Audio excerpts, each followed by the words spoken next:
I can't believe how skinny I was. And, but, you guys laughing at my hair? Is that what it was? I remember my first day here at Grand Valley. I'd never heard of Grand Valley. I was new to Michigan.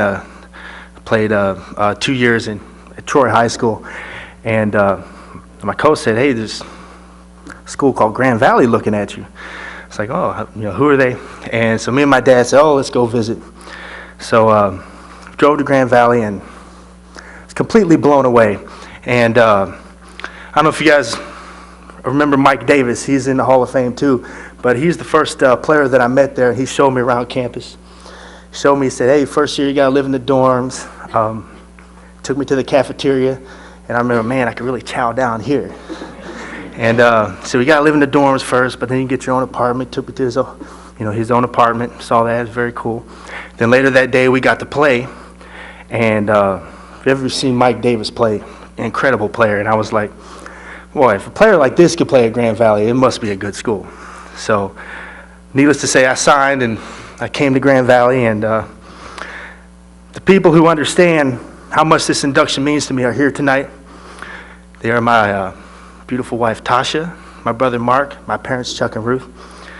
And they understand that the recognition of this award is not me being a great player, not even a good player, but really a hard-working player.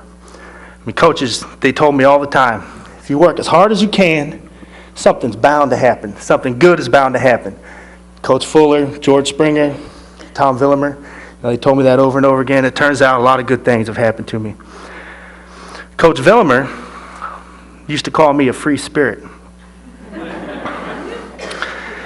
Now, I like to think that it's because I was so happy to be part of the team, so happy to show up every day at work, at practice rather, and so happy to be pushed to play as hard as I can, because they said, hard as you can, something's good going to happen.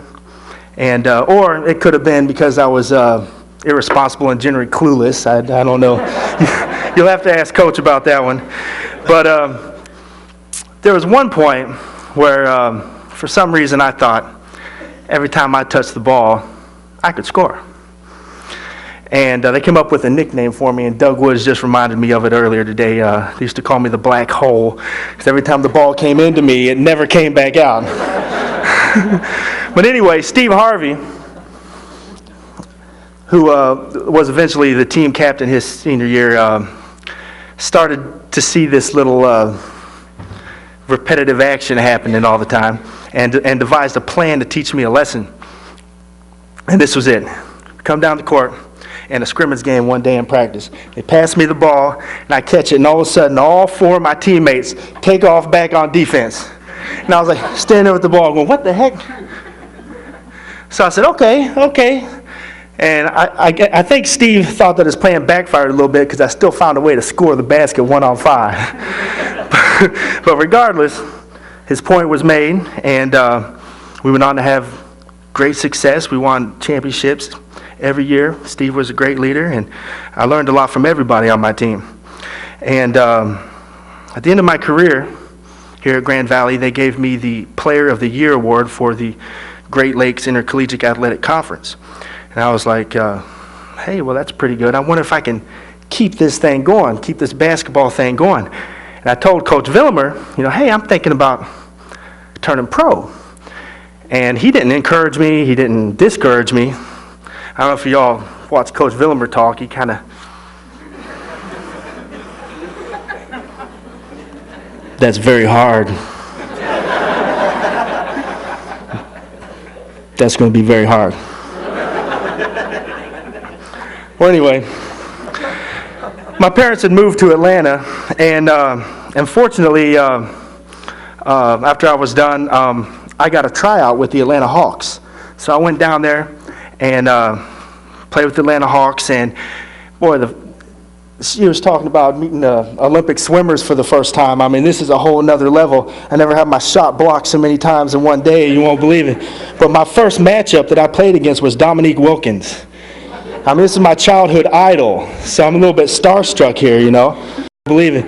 But my first matchup that I played against was Dominique Wilkins. I mean, this is my childhood idol, so I'm a little bit starstruck here, you know. And I don't know if you guys remember Ramil Robinson played University of Michigan. He was down there too, and he was on my team going, Charlie, bring him middle, bring him middle. It's like, I got it. Dominique went baseline on me so fast, you wouldn't even believe it. But anyway, I didn't make that team.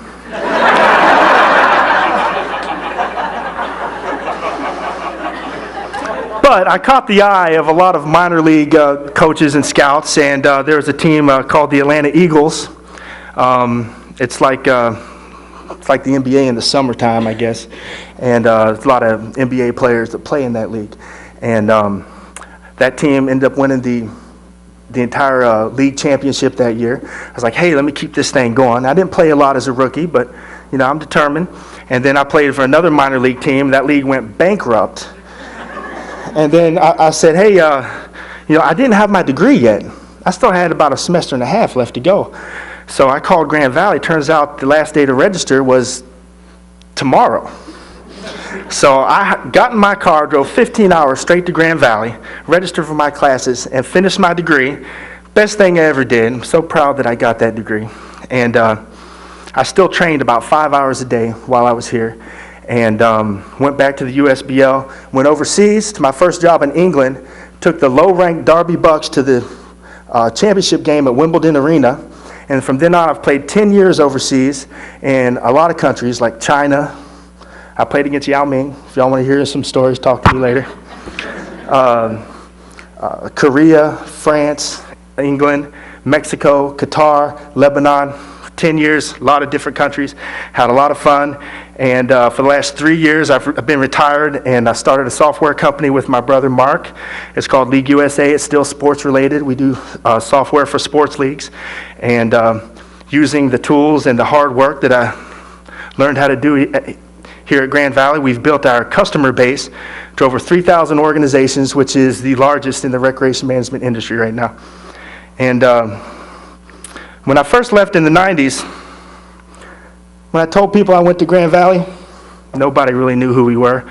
But more and more, as the years go by, I'm constantly running into people who know Grand Valley. In fact, they even know we're in Grand Rapids, Michigan. And it just says something about this institution, what it means to the people here and where it's going. Definitely proud that I went to Grand Valley. And I thank you very much for this induction. An actor who accepted an Oscar one time said, I know this award doesn't make me somebody, but I'm on my way to being somebody. Well, today I think I feel like somebody, and it's so nice to be honored in such an incredible way. Thank you again, Grand Valley, for inducting me into the Sports Hall of Fame.